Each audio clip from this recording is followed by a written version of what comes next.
저는 이제 그 스마트 시티를 이렇게 생각할 때 이제 과거의 UCT와 이게 UCT가 왜 각광을 못 받고 요즘 스마트 시티가 얘기가 나오게 됐는지 이런 것도 좀 봐야 되는데 결국 지금 현재 그러니까 과거 이게 뭐 작년 올해 말고 그 전에는 이제 스마트 시티 하면 인프라 중심의 어떤 생각을 많이 했고요.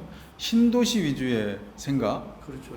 이런 정도의 생각이 이제 우리 그동안 해왔던 거죠.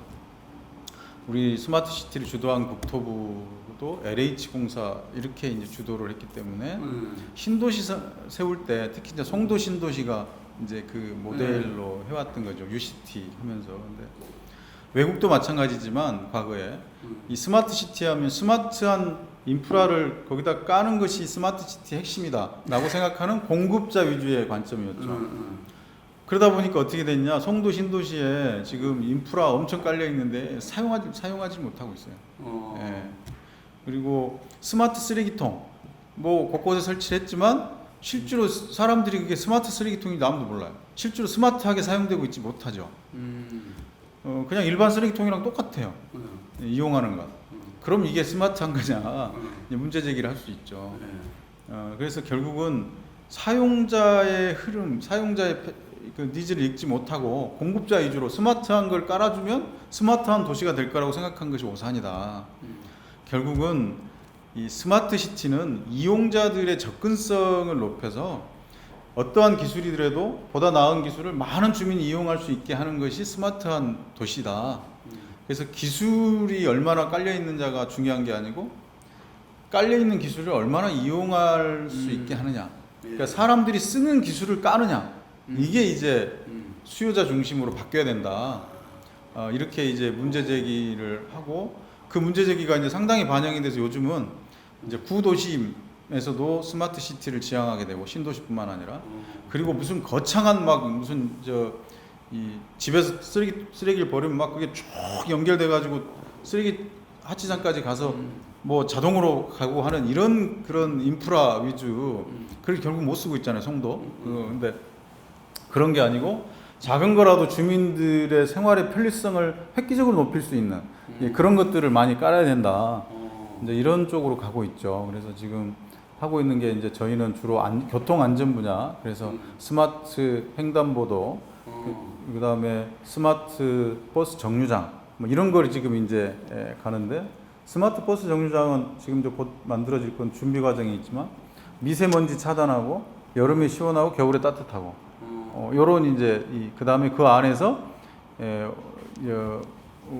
무선 인터넷을 다 사용할 수 있게 충전도 할 수 있고 다 할 수 있고 와이파이 검색하고 다 할 수 있게 정류장에서 버스 정류장에 기다리는 시간이 버리는 시간이 아니고 아주 행복한 생산적인 시간. 출근하는 직장인들이 버스 정류장에서 그래도 리프레시를 좀 하고 갈 수 있는 그런 공간으로 만들어 내는 그것이 이제 이용자가 이용하는 스마트 시티인 거고요. 또 뭐 단편한 최근에 한 것 중에는 저희가 그 지금 도시에서 그 대형 폐기물을 버릴 때 굉장히 불편합니다. 이렇게 뭐 안 쓰는 소파, 무슨 책상 이런 걸 우리가 아파트에 살면서 버리잖아요. 아파트가. 그럼 이거 버리려면 이 동주민센터로 가서 그 끊어가지고 스티커를 끊어서 그렇죠. 와서 붙여야 되거든요. 근데 그 일이라는 게 일상에 바쁜 주민들 입장에서 굉장히 바쁜 일이에요. 뭐 시간을 한 30-40분을 써야 되는 일이죠. 근데 이런 것이 아니고 이제 간편하게 핸드폰 앱으로 만들어서 앱으로 그냥 신청해서 앱에서 딱 번호만 뜨면 번호만 적어서 배출하면 그걸로 처리가 끝난 겁니다. 나중에 반품이나 뭐 굳이 이제 그러면 나중에 누가 처리하기 전에 누가 이건 내가 써도 되겠다고 가져가면 해소가 되잖아요. 그럼 또 돌려받기도 하고. 요런 게 이제 지금 이번에 저희가 선보인 건데 굉장히 반응이 좋습니다. 그러니까 예를 들면 이런 기술, 이게 이제 주민들의 삶의 질을 높여주는 기술, 그런 기술을 많이 만드는 것, 그리고 그걸 행정에 접목하는 것, 이게 이제 스마트 시티라고 생각하고요. 이제 이걸 저희들이 지금 주목하고 있고 그게 이름하여 스마트 포용 도시. 포용이라는 거는 여러 사람, 그러니까 모든 사람을 이렇게 안고 간다 이런 취지잖아요. 그러니까 스마트한 기술로 모든 사람들을 행복하게 만드는 도시, 스마트 포용 도시. 일부만 행복하게 하는 게 아니고. 예. 그 젠트리피케이션 방지는 뭐 아시다시피 이 굉장히 중요한 문제로 이슈화 됐는데 제가 이슈화 시킨 데에 우리 성동구가 주도적인 역할을 한 거죠. 그래서 이게 이슈화되고 정책적으로 이걸 막아야 된다라고 하는 것을 저희가 최초로 조례로 만들고 하면서 이슈화돼서 서울시 조례로도 되고 그다음에 저희 조례가 모태가 돼서 문재인 정부의 젠트리피케이션 방지 정책에 근거가 됐던 거고요.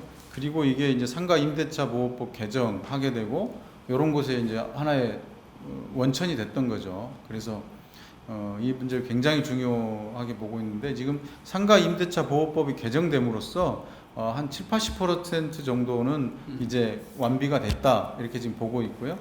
나머지 한 10%, 20, 30%는 이제 이 상가 임대차 보호법으로 해결이 안 되고 이제 젠트리피케이션 방지법, 상권 지역 상권 상생 발전법 요게 이제 좀 통과가 되면 그런 것들이 좀 해결이 되지 않을까 이렇게 보고 있습니다.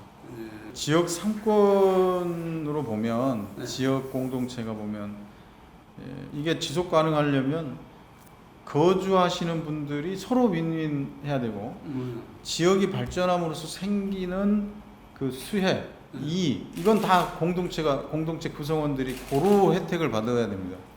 예를 들어서 상인, 지역 거주민, 건물주 이게 지역 공동체인데 지역이 발전했는데 돈은 건물주만 차지한다. 그러면 이 지역이 깨지죠. 그래서 결국 상인들 떠나게 되고 그 다음에 지역 주민들 떠나게 되고 그럼 지역은 다시 황폐화되고 그럼 건물주도 다시 임대료를 막 내리고 그래서 결국은 공실이 많이 생기니까 임대료를 막 내려야 될 거 아니에요. 그래서 지금 그런 현상이 지금 압구정이라든지 옛날 그렇지, 신촌이라든지 이대역이라든지 지금 경리단길이라든지 다 그런 현상이래요. 이거는 지속 가능하지 않죠. 그래서 제가 얘기하는 지속 가능하게 되려면 바로 적정한 수준의 임대료를 가지고 이 지속적으로 적정하게 인상이 된다면 상인도 좋고 지역 주민도 좋고 건물주도 좋죠. 그래서 황금알을 낳는 거위를 건강하게 길러서 계속 이런 거를 좀 챙겨야 될 거냐 아니면 배를 갈라서 꺼내야 될 거냐 이런 문제에 대한 고민이다. 그래서 구청에서 그럼 임대주와 이런 분들하고 협의를 한다는 겁니까? 그렇죠. 설득을 해서 협약을 하죠. 상생 협약. 예. 그래서 그걸 바탕으로 해가지고 지금 젠트리피케이션 방지법을 진행하고 있는 거죠. 지금은 이제 많은 분들이 한국의 브루클린이라고 부르시잖아요. 제가 4년 전에 저 얘기를 했을 때는 반신반의 하셨는데 지금 도시재생을 통해서 성수 지역이 1단계 도시재생 시범 지역이었잖아요. 그래서 그 지역이 지금 도시재생이라는 건 재개발은 싹 쓸어버리고 새로 아파트 짓는 거, 아파트하고 상가를 짓는 거지만 재생이라는 거 있는 것 그대로 놓고 이렇게 바꾸어가면서 그 지역에 있는 사람들이 계속 살면서 뭔가 생활은 편리해지고 거리는 활기차지고 상권도 살아나고 이런 걸 만들고 본 거잖아요. 그래서 지금 성수동 도시재생 지역을 재개발 지역이었던 걸 다 해제시키고 재생 지역으로 바꾸고 그래서 지금 거기가 아기자기한 카페니 음식점들이니 그다음에 굿즈 파는 가게들이니로 쭉 채워지고 있거든요.